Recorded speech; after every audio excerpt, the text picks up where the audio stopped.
नाज़रीन अस्सलाम वालेकुम। इस ज़िंदगी के सफ़र में कोई शख्स अगर एक काम अच्छा कर ले तो हम कहते हैं बड़ा बाकमाल आदमी है। लेकिन अगर किसी इंसान में इतनी खूबियाँ, इतनी सलाहियतें हों और हर काम में वो क्रेम de la क्रेम हो, तो उसको हम क्या कहेंगे? जिनके पास मैं बैठा हूँ और जिनको मैं इंटरव्यू करना चाहता हूँ, वो बेशुमार खूबियों के मालिक हैं। मसलन उन्हें जब कॉलम लिखते थे तो उनसे अच्छा कॉलम कोई नहीं लिखता था। जब वो स्क्रिप्टिंग करने लगे तो उनसे अच्छी स्क्रिप्ट कोई नहीं लिखता था। ड्रामा लिखने लगे तो उनसे अच्छा ड्रामा कोई नहीं लिखता है।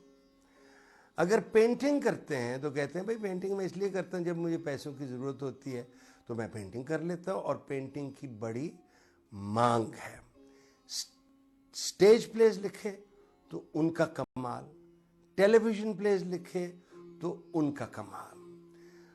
और मौसीकी के इस तरह रसियाँ हैं कि बहुत ऐसे लोग जिनको मौसीकी मीरास में मिलती है वो इनसे गुफ्तगू करते हुए घबराते हैं। सबसे अच्छी बात उनमें उनकी मजाक की हिस्स है। ऐसी सेंस ऑफ ह्यूमर मैं नहीं समझता इस मुल्क में किसी और के पास है, और ऐसा मजाक जो शुस्ता भी है, और वो भी मजाक जो हम अकेले में उनसे सुन के और अपना पेट दबा के ज़मीन पे लोटन पोटन रहते हैं कि अगर ये दिखा दिया जाए या सुना दिया जाए तो आप क्या सोचेंगे। मेरे बड़े भाइयों की तरह जनाब अनवर मकसूद साहब। Sir I am grateful as always, आपके यहाँ आने में एक लुत्फ़ होता है और आपकी बहुत मेहरबानी कि आपने ये वक्त दिया। नहीं, आपकी नवाजिश।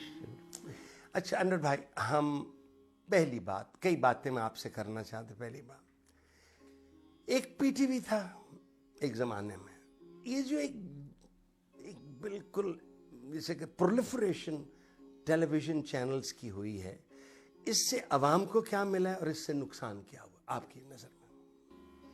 एक लीडर था कायदे आज़म, उसके बाद जो हर कोने से लीडर आने लगे तो इस मुल्क के साथ जो हुआ वही हमारे इसके साथ हो रहा है, मीडिया के साथ।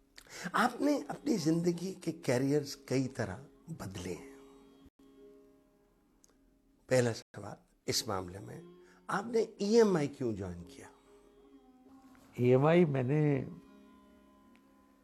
मुझे शौक़ था फिल्मी गाने सुनने का, और क्लासिकल का भी शौक़ था। उस ज़माने में बीटल्स भी सुनता था, स्टोन्स भी सुनता था, बीच बॉयज़ भी, जेट्रो थल्स भी, सब सुनता था। तो मंसूर बुखारी के साथ ब्रिज खेलता था।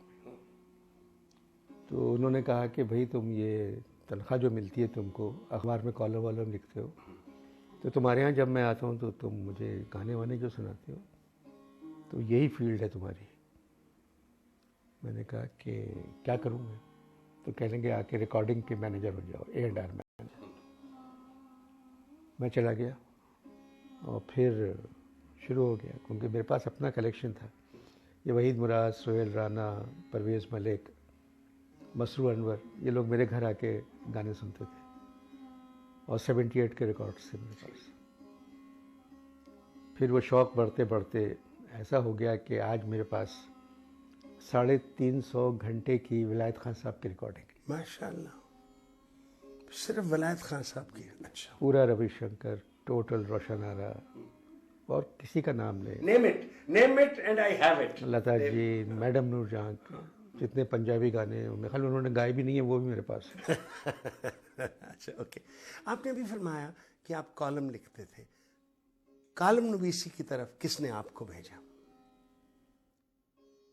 हमीद हारून ने मुझसे कहा कि तुम हुर्रियत के लिए कॉलम लिखो।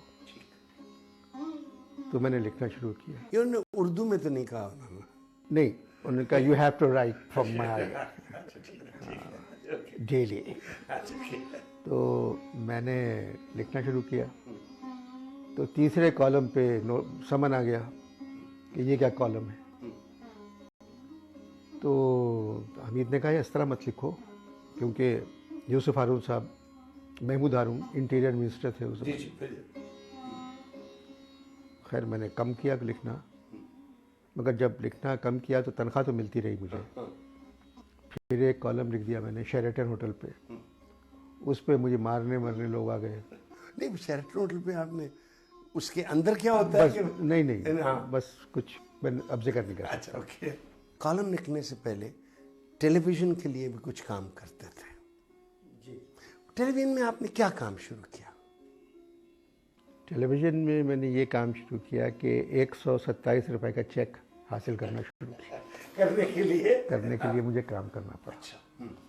मैं शुरू में ज़िया मोहद्दीन साहब मेरे साथ ब्रिज खेलते थे। अच्छा। तो कहने लगे तुम जिस तरह की बातें करते हो ब्रिज टेबल पर, यही लिख दो मेरे शो के लिए। जब ज़िया मोहद्दीन शो, अच्छा, ओके। तो ये कराची से जब कर रहे जी थे, जी, हाँ। तो मैंने स्क्रिप्ट लिखना शुरू किया। उस स्क्रिप्ट के मुझे 125 रुपए मिलते थे। और जब तक ज़िया मोहद्दीन शो रहा, ज़िया मोहद्दीन शो को इतनी पजीराई क्यों हुई? क्या पहली दफ़ा हमने ऐसा देखा था कि ज़िया साहब के कपड़े ऐसे थे, कि ज़िया साहब की स्क्रिप्ट ऐसी, कि ज़िया साहब की डिलीवरी ऐसी थी, उनकी शख्सियत? व्हाट वाज ज़िया साहब में एक होमवर्क करने की आदत है। प्रोफेशनल आदमी है, अंग्रेज़ी उर्दू दोनों सही बोलते हैं और ब्रिज बहुत बुरा खेलते हैं। ये खेलते थे, अब मुझे लगता है बेहतर हो गए, बड़े साल खेली हो। नहीं अभी अच्छा, अब भी वैसे ही खेलते हैं। परसों बुरी बात हुई, करेंगे तबाही। तो उसके बाद जब शो हो गया तो उसमें लोग जो आते थे, जॉर्ज साहब आ रहे हैं, आली साहब आ रहे हैं, इब्न शाह आ रहे हैं, तो इस तरह के लोग पहले कभी आते नहीं थे। तो जो लोगों ने नाम सुने हुए थे कि ये लोग भी हैं, जब वो ज़िया साहब के शो में आए तो फिर बातें जो करते थे, सवालात जो थे, वो अक्सर मैं लिख के देता था कि ये सवाल करना है। कि जब आली साहब और इंशा आए तो मैंने इंशा से कहा कि आप एक सवाल कीजिएगा ज़िया साहब से कि क्या ये प्रोग्राम एडिट होगा, तो आप कहिएगा क्यों, कुछ निकलवाना है आपको? कह लगे हाँ, इस प्रोग्राम में से अली को निकाल दें। अच्छा, ये जो पंच लाइन का आप में अंदर एक खासा, ये हुआ फिर, ये जो बात हुई कि नहीं हुई? नाज़रीन, अनवर भाई से गुफ्तगू का सिलसिला जारी है। मुझे वो इशारा ऐसे ऐसे करके कर रहा है क्योंकि इस प्रोग्राम में गुफ्तगू कम और ऐड ज़्यादा होती हैं। जाइएगा नहीं, जल्दी वापस आ रहे हैं।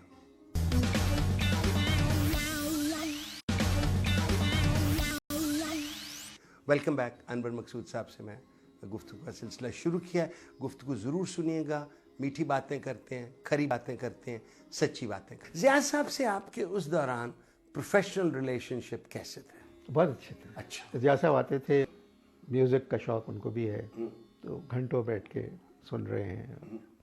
फिर नाहिद से शादी हो गई थी, नाहिद को भी शौक़ था म्यूज़िक का, तो बहुत ही अच्छा रहा। ये तवील अरसा है, मगर जब से उन्होंने नापा ज्वाइन किया है, उसके बाद मैंने खेल लिखना शुरू किए स्टेज के लिए।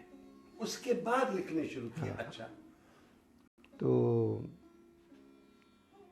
बस फिर वहाँ नापा में जो खेल होते हैं बहुत अच्छे खेल होते हैं, और जो अच्छा खेल है उसको 5 या 6 दिन चलना चाहिए। मेरे खेल बुरे होते हैं, ये 4 महीने चलते हैं। तो ये खेल नहीं है जो 4 महीने चले। खेल असल में वही है जो ये 5 या 6 दिन चले, बस फोल्ड अप हो जाए। देखिए, मुझे ये पता लगा, लेट मी सेल, हम बहुत जंप कर गए नापा को, लेकिन मैं फिर वापस जाता हूँ। मुझे ये बताया गया कि आपका प्ले था हाफ प्लेट टेलीविज़न का। जब आपने ये ख्वाहिश ज़ाहिर की कि ये किया जाए, तो शायद ज़िया साहब ने कहा कि इसमें कुछ और चीज़ें डाली जाएं तो ये स्टेज प्ले। ज़िया साहब ने ये नहीं कहा था। हाँ। ज़िया साहब को मैं सुना रहा था, तो ज़िया साहब ने कहा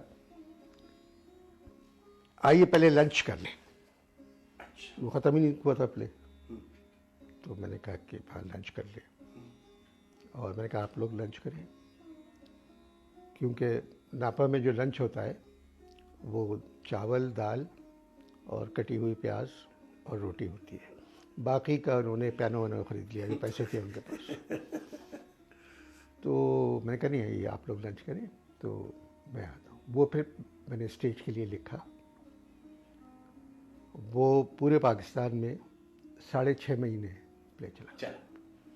जो नापा ने नहीं कबूल, लंच पे चला गया नापा, वो आपका। Let's go back to post Zia Mohiuddin show. उसके बाद आप टेलीविजन के लिए स्क्रिप्टिंग मुसलसल करते रहे। नेक्स्ट मुझे अगर याद पड़ता है तो 50-50 की स्क्रिप्ट थी कि उससे पहले भी आपने काम किया? एक प्रोग्राम था ज़िया के साथ, अच्छा। वो भी ज़िया भाई का था, उसका स्क्रिप्ट मैं लिखता था। और उसके बाद 50-50 शुरू किया। 50-50 की 17 किस्तें मैंने लिखी। 18वीं किस्त में जो कास्ट थी वो एक सिगरेट का पैकेट गले में लगाए हुए, बटन खुले हुए, यूं यूं करते आ रहे। मैंने कहा ऐसा नहीं, उसी तरह रहे। ये शोहरत जो है ये 2 दिन में ख़त्म हो जाती, बिल्कुल चले जाए। तो फिर ज़ियाउल हक ने पूरी टीम को इस्लामाबाद बुलाया अवार्ड्स देने के लिए, मुझे नहीं बुलाया। तो जनरल मुजीब साहब थे सेक्रेटरी इन्फॉर्मेशन, मुझे याद है। तो मैंने उनसे कहा जनरल साहब सारी टीम जा रही है इस्लामाबाद अवार्ड लेने, मुझे नहीं बुलाया सदर साहब ने। कह लगे जी मज़ाहिया प्रोग्राम में स्क्रिप्ट राइटर का आता है, वो तो परफॉर्मेंस है उनकी। तो मैंने कहा कि सर मुझे पता नहीं था ये, तो मैंने लिखना छोड़ दिया। मैंने कहा अब सीरियस लिखता हूँ मैं, तो मैंने दौरे जुनू लिखा। अच्छा, उसके बाद नवीद शहजाद और कवि के लिए। उसमें भी मेरी नॉमिनेशन नहीं हुई, जबकि अशफाक साहब और बानो आपा का फ़ोन आया प्ले देख के कि अब हम चैन से मरेंगे अनवर। अच्छा, व्हाट अ कॉम्प्लीमेंट, माशाल्लाह। मैंने कहा आप कैसी बात कर रहे हैं, आप लोगों को देख के तो मैंने लिखना शुरू किया है। कह रहे नहीं ये खेल तुम्हारा बहुत अच्छा था। ये फरमाएं कि आंगन टेढ़ा जब आपने लिखा तो उसकी पजीराई किस हद तक हुई उस जमाने में?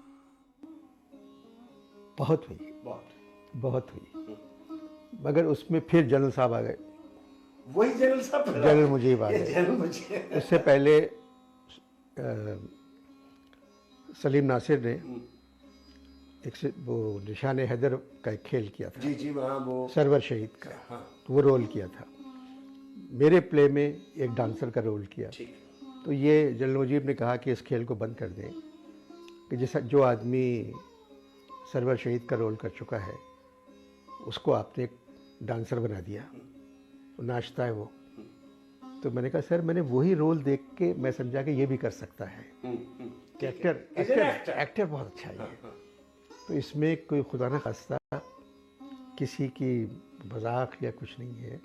और वो लोग जो इतना बड़ा काम इस मुल्क के लिए कर गए हैं उनके बारे में तो मजाक सोच ही नहीं सकता। तो कहने लगे कि नहीं उसको बंद कर दें। तो मैंने 12 किस्तों बाद अपनी गाड़ी में बैठ के आया और पूरी टीम को लेके चला गया। मैं खुद आया कि चले आपका काम ख़त्म हो गया। तो वो प्ले 12 किस्तों पे खत्म हो गया। फिर मैं पूरी टीम को अपनी गाड़ी में अरशद महमूद को, दुर्गाना भट्ट को, सलीम नासिर को, सब बच्चों की तरह रो रहे थे जो स्क्रिप्ट में नहीं था। कह रहे बहुत जल्दी ख़त्म हो गया और तुम तो बजिया से लिखवाते हो, उनको तो शौक है ज़्यादा लिखने का, तो उनसे कहो और लिख दें किस्तें। तो मैंने कहा आप बजिया का नाम मत लें, मेरा स्क्रिप्ट है ये, आप चले मेरे साथ। आप इलेक्शन हार गए। धांधली। क्या मतलब धांधली? कान न खुजाओ, धांधली का मतलब धांधली ही होता है। आप पहले भी इलेक्शन कभी नहीं जीते। मैं सिर्फ धांधली से ही हार सकता हूं, मैं तुम्हें बता रहा हूं। धांधली। सिर्फ आपके साथ धांधली क्यों होती है? ये क्यों रहे हो, आराम से बात करो। धांधली उसके साथ होती है अनवर जो गुड लुकिंग होता है। मैं गुड लुकिंग हूं इसलिए मेरे साथ धांधली हुई है। मोइन के हम बड़े एडमायर थे और वो लूज टॉक से पहले भी उसका एक मकाम था। बहुत अच्छा, बहुत बड़ा अच्छा। ये लूज टॉक में इतने पहलू उनके अदाकारी के उजागर कैसे हुए? इसमें मैं अपनी तारीफ करना दुनिया की सबसे बुरी बात है। इस तरह के प्रोग्राम के लिए जब तक स्क्रिप्ट अच्छा नहीं होगा प्रोग्राम अच्छा ही नहीं हो सकता। कि 2 आदमी मैं और मोइन बैठे बातें कर रहे हैं, कोई सेट नहीं है, पीछे लूज टॉक लिखा हुआ है, 2 कुर्सियां और एक मेज़, और हम 392 प्रोग्राम्स 392 प्रोग्राम करते हैं जिसमें कोई सेट नहीं, और हिट पे हिट हो रहा और वो प्रोग्राम चल रहे हैं। मगर इसमें यह था कि मोइन की ईमानदारी उसमें इतनी शामिल थी कि मेरे स्क्रिप्ट में ये भी लिखा होता था कि यहाँ मोइन जेब से कलम निकाल के मेरी तरफ फेंकेगा, या मोइन मेज़ पे जूता रखेगा, यहाँ मोइन चीखेगा, आसमान की तरफ देखेगा। तो 3 कैमरामैन जो थे उनको पता था कि यह हरकत होने वाली है, ये स्क्रिप्ट में उनके पास था। तो मोइन ने अपनी तरफ से, मैंने कहा मोइन अपनी तरफ से तुम कोई जुमला लगाओगे तो अगला क्यू मेरा चेंज हो जाएगा, फिर तुम भूल जाओगे नेक्स्ट टाइम। तो जो स्क्रिप्ट में है वही करोगे, और उसने किया। ये फरमाएं कि इसको रिकॉर्ड करने में कोई दिक्कत पेश आती थी कि जैसे हम इंटरव्यू कर रहे हैं ऐसे हो जाता था? 2 मरतबा हम लोग पढ़ते थे। 2 मरतबा स्क्रिप्ट पूरी पढ़ते थे? अच्छा। 3 मरतबा रिकॉर्डिंग से पहले एक्शन के साथ हम एक दफ़ा रिकॉर्ड देख करते थे, और उसके बाद मोइन स्क्रिप्ट ओके जी क्यू शुरू करें, एक गो में पूरा। ये कमाल था मोइन का, चाहे संजीदा रोल हो चाहे मजाहिया हो, अगर स्क्रिप्ट है उसके पास। नाज़रीन, मुझे फिर इशारा हुआ है, छोटी सी ब्रेक लेनी है, प्लीज स्टे विद अस।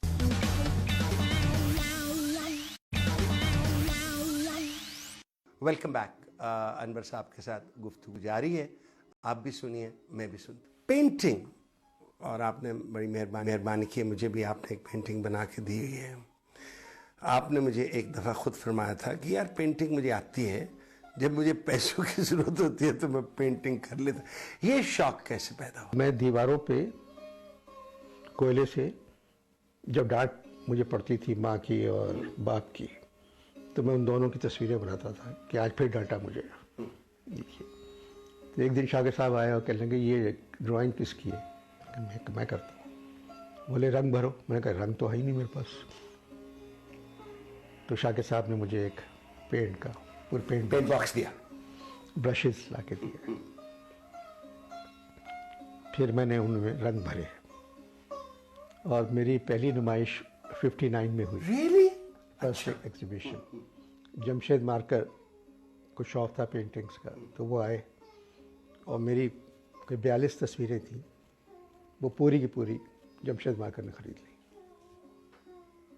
कह लेंगे सब पूरी नुमाइश मेरी 300 रुपए की थी, 200 रुपए की, 50 रुपए की, 100 रुपए। उस वक्त इतने पैसे मिल जाना मेरे लिए तो ऐसा था कि कुछ यकीन ही नहीं आ रहा था। बस फिर मैं करता गया पेंटिंग। तो भाई, आपने फॉर्मल ट्रेनिंग इस काम में, जैसे लोग नेशनल कॉलेज ऑफ आर्ट्स में, NCA में जाते हैं, ये नहीं किया। अगर मैं ये कहूँ कि आप ख़वातीन के जिस्मों को बहुत अच्छा पेंट करते हैं, तो ये सही होगा कि गलत होगा? उनको पेंट करना बहुत आसान है। अच्छा। मर्द को पेंट करना बहुत मुश्किल है। उसके जिस्म में लाखों मसल्स हैं। ठीक। औरत को तो आपने ड्राइंग की यूं करके कर दिया। दुनिया के जितने बड़े पेंटर्स हैं उन्होंने औरत को ज़्यादा पेंट ज़्यादा किया। मैंने भी, बल्कि ज़ियाउल हक साहब ने बुलाया मुझे, मैं गया तो कहने लगे कि आपकी कोई तस्वीर नहीं है प्रेसिडेंट हाउस में, और सबकी लगी हुई है। मैंने कहा सर मैं गरीब लड़कियों की तस्वीरें बनाता हूँ। तो कहते हैं ये तो बहुत बड़ा काम है, आप भेजें अपनी तस्वीरें। मैंने कहा सर वो बहुत गरीब हैं। बोले क्या मतलब? मैंने कहा उनके पास पहनने के कपड़े भी नहीं है। बोले अच्छा नहीं, फिर रहने दो। फिर वो आप अपने पास रखें। अच्छा, आप जब पेंटिंग करते हैं फीमेल की, तो आप जहन से करते हैं, फोटोग्राफ से करते हैं, कि मॉडल बिठा के करते हैं? इसका जवाब मैं किसी इंडियन चैनल पे तो दे सकता था। इस पे नहीं हो सकता। इस चैनल पे जरा क्योंकि माशाल्लाह आपकी हर जो भी आप चीज़ बनाते हैं इतनी परफेक्टली फॉर्म्ड होती है। बल्कि मेरा दोस्त आफ्ताब गुल आपकी कहता यार कमाल है, खुदा दी इन्हें देखी हुई हैं सारी चीज़ें देखी हुई हैं। Has painting been a source of regular income for you in life or not? बिल्कुल। अच्छा, it has been. तस्वीर मेरी बिक जाती है।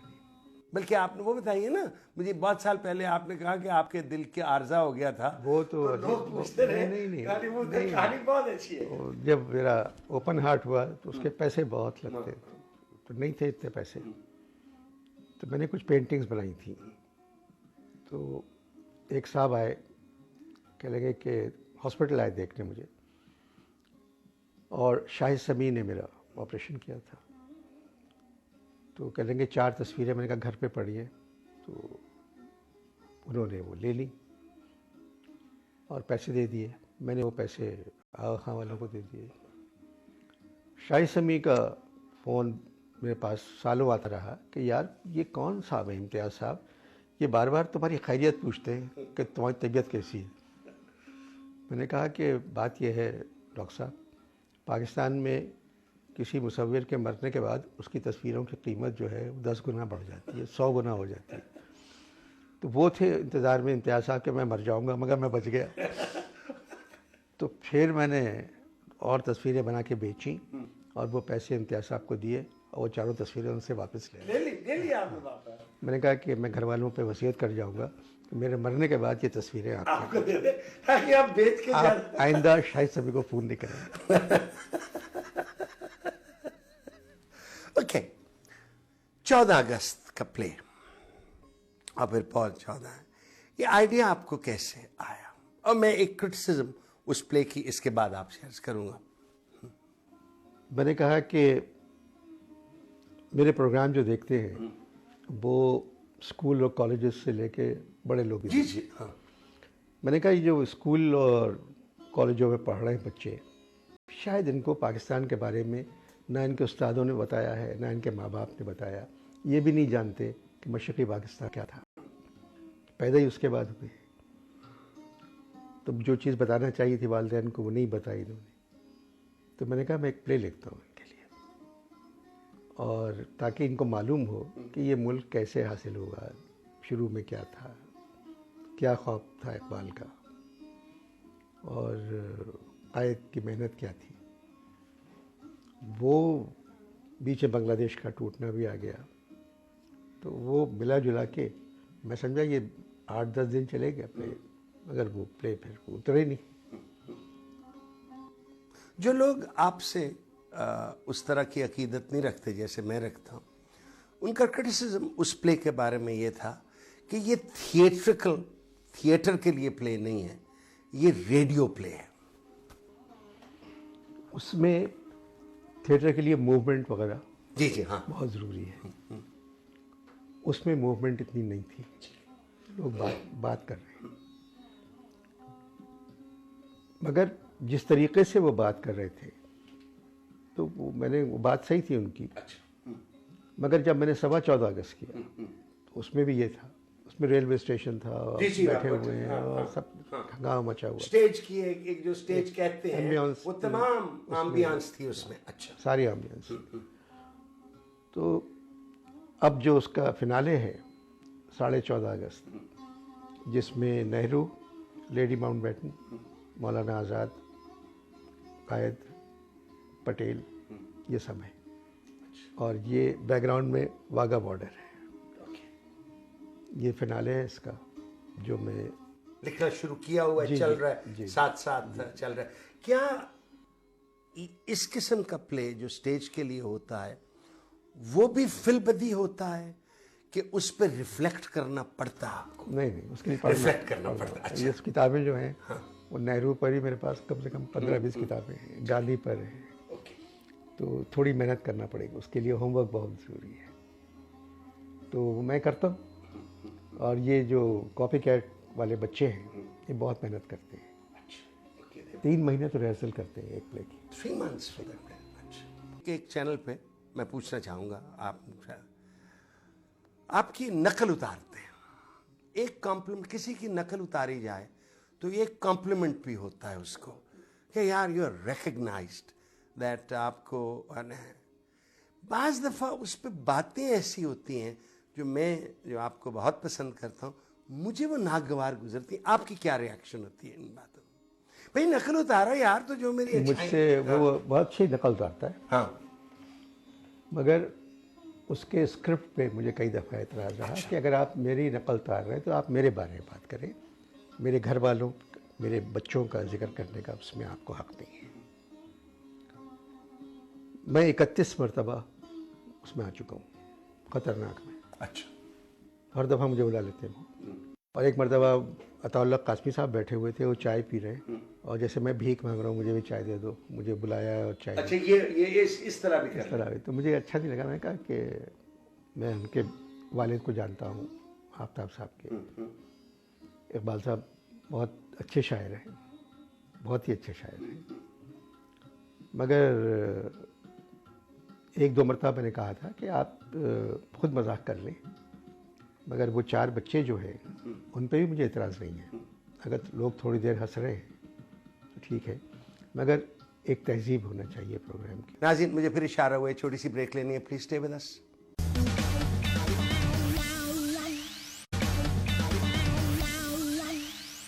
Welcome back. अनवर साहब के साथ गुफ्तगू जारी है, आप भी सुनिए, मैं भी सुन। हमारी फिल्म इंडस्ट्री बिल्कुल तबाह क्यों हो गई, और क्या अब उसमें हल्की हल्की सी शुआएं निकलनी शुरू हो गई हैं कि जैसे वो कहते हैं one swallow does not make a spring. पहला सवाल, तबाही क्यों हुई? और फिर ये जो आई हैं वार आई है, नामालूम अफराद आए हैं एक दो, what is your feeling on this? हमारी इंडस्ट्री बहुत अच्छी थी, बड़ी मेहनत करते थे लोग। जिस तरह हमारे फिल्मों के गाने होते थे, चाहे ख्वाजा खुर्शीद साहब कर रहे हो उनको, या इनायत हुसैन साहब के कर रहे हैं, या रशीद अतरे हैं, या बख्शी वज़ीर थे, हज़ारों ऐसे थे जो मेहनत करते थे। लिखने वाले बहुत अच्छे थे, क्या क्या गाने लिखे, कहानी पे बस होता था ख़त्म। बाद में ये पंजाबी फिल्में बनती थी, बहुत कम बनती थी, उर्दू फिल्में ज़्यादा बनती। संतोष कुमार, दर्पण, असद परवेज साहब थे उस ज़माने में, उसमें असलम मोहम्मद अली साहब भी आ गए, बाद में फिर वहीद वगैरह आ गए, नदीम आ गए, शाहिद थे। मैं इनकी कुछ 200 फिल्में बता सकता हूँ जो बहुत अच्छी फिल्में थी। उसके बाद एकदम पलटा हुआ पंजाबी ट्रेंड आया। पंजाबी जो जिनके पास पैसा था उन्होंने कहा कि एक घर ले लेते हैं मॉडल टाउन में या गुलबर्ग में, और जिन चीज़ों पे वो पैसा खर्च करते थे वो फ्री में उसी घर में होने लगी, क्योंकि वो फिल्म में काम करने लगी सब। ठीक तो एक के बाद एक बुरी फिल्म आई। वो तो एहसान हम लोगों को मानना चाहिए सुल्तान राही साहब का और मुस्तफ़ा कुरैशी का, कि इन लोगों ने कुछ फिल्में बनाई हैं ऐसी कि जेम्स बॉन्ड बन गए। जिस तरह जेम्स बॉन्ड एक अकेला तबाह कर देता है पूरे मुल्क को, उस तरह सुल्तान राही पूरे गांव तबाह कर रहा था। तो पंजाब के छोटे शहरों में बहुत पॉपुलर और बहुत काम किया सुल्तान राही ने।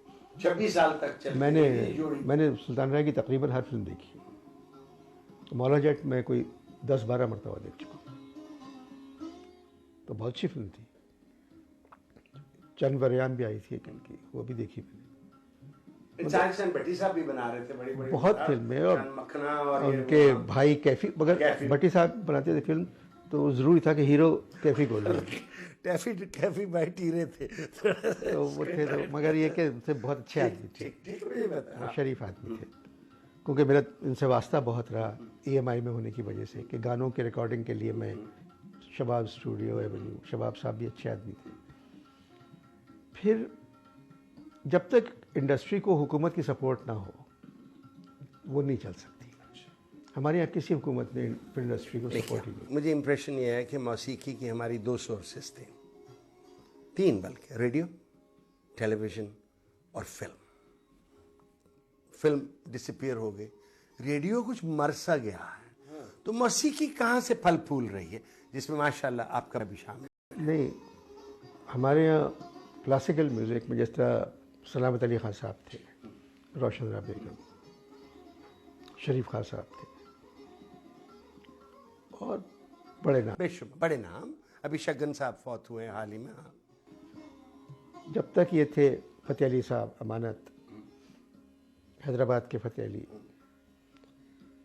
तो सुनने वाले कम रह गए, परफॉर्म करने की जगह ही नहीं। और जो महफिलें होती थी पहले, वो लोगों ने अब ख़त्म कर दिया। सारंगी बजाने वाला पाकिस्तान में कोई नहीं है।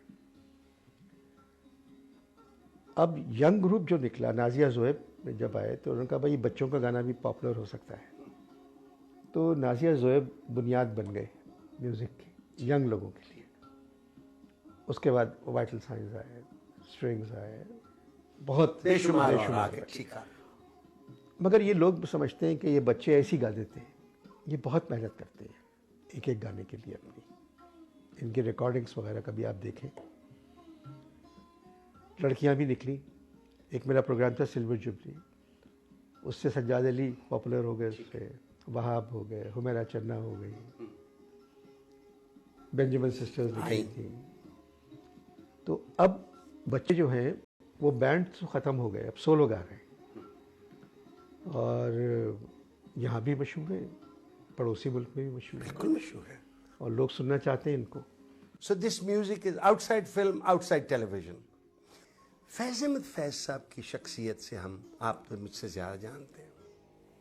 ये क्या वजह थी कि जितनी देर फैज़ साहब रहे, नासिर काज़मी और शायद 2-3 और शायद लेके शायद आए, क्या उनका साया इतना बड़ा था कि और कोई उस लेवल तक नहीं आया? कि यहाँ उनकी ज़िंदगी इस तरह गुजरी थी तकलीफ़ दे? क्या उनकी शख्सियत ऐसी थी?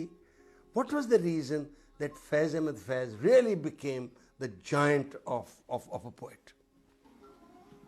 देखिए, हर सदी नईम एक बड़ा शायर पैदा करती है। ठीक है। एक सदी ने मीर को पैदा किया, एक ने गालिब को किया, एक ने इकबाल को। बात हो गया, ठीक है। फैज़ साहब की बदकिस्मती कि वो उसी सदी में हुए जिसमें इकबाल थे। तो इकबाल तो नंबर 1 है, इसमें कोई शक नहीं। वो खुद कहते थे हम पिछली साफ में खड़े हैं भाई। कौन कहता है हमारे भाई इस सदी का सबसे बड़ा, हम पिछले साफ मगर में। फैज़ साहब इकबाल के बाद तो सबसे शायर यही है। फैज़ साहब की शायरी, फैज़ साहब ने अपनी शायरी को आम लोगों के लिए कर दिया। जिस तरह गज़ल गाई जाती थी, अख्तरी बाई गाती थी या करीम खां साहब के भाई गाते थे, तो गज़ल ख़ास तबके के लिए थी। मेहदी हसन ने गज़ल को हर एक के लिए कर दिया। इस तरह फैज़ साहब ने जिगर, असगर गौरनवी वगैरह से हट के एक नई तर्ज की शायरी की और वो शायरी सबको अच्छी लगी। अब जो यंग जनरेशन है उसका कमाल ये है, इनको ये फैज़ साहब के बारे में शायद ना जानते हो, मगर इकबाल बानो, फरीदा खानम, मेहदी हसन की चीज़ें सुन के ये फैज़ साहब की चीज़ों पे आ गए कि जो हम देखेंगे अगर जिनकी लिखी हुई है तो इनकी और शायरी क्या है। तो फैज़ साहब क्योंकि पढ़े लिखे से हैं, फ़ारसी, अंग्रेज़ी, उर्दू, अरबी भी समझते अरबी जानते थे, और फैज़ साहब ऑनेस्ट आदमी थे, ईमानदार आदमी थे, और मतलब अपनी तारीफ सुन के वाहिद आदमी था जो शर्माता था, वरना अपनी तारीफ सुन के कौन खुश नहीं होते। वही रहने दें, ठीक है। मैंने फैज़ साहब के मुंह से आज तक किसी की बुराई नहीं सुनी। वाह। वरना बड़े से बड़ा शायर ऐसी बुराई करने पे जब आते हैं तो फिर तो ऐसी बात करते हैं दूसरे के बारे वो भी में। मेरे दोस्त हैं, मगर नाम नहीं लूँगा मैं। ठीक है।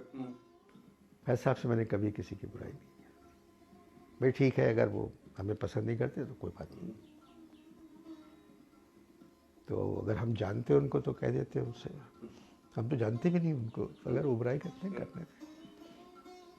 तो वैसे एक यहाँ मसला निकलता था मायरुल कादरी का फारान, उसमें एक मजमून आया फैज़ साहब पे बुराई बहुत की, भाई साहब के सख्त किस्म की तरह। तो फैज़ साहब ने कहा कि हमें तो पढ़ के बहुत खुशी हुई कि फारान, जो लोग फारान पढ़ते हैं उनको भी मालूम होगा कि फैज़ तो है।